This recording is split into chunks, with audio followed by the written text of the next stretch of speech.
So CSE 1012 is a really unique opportunity for freshmen.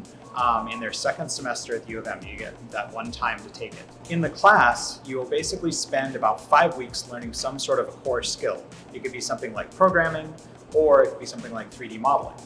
In the second half of the class, 10 weeks long, you'll take that and apply it to several projects that you help develop and help specify. Some of the key takeaways you'll get out of CSE 1012 are going through a design process from start to finish. Coming up with an idea that you want to solve, then finding some solutions and testing them out and watching some of those solutions fail.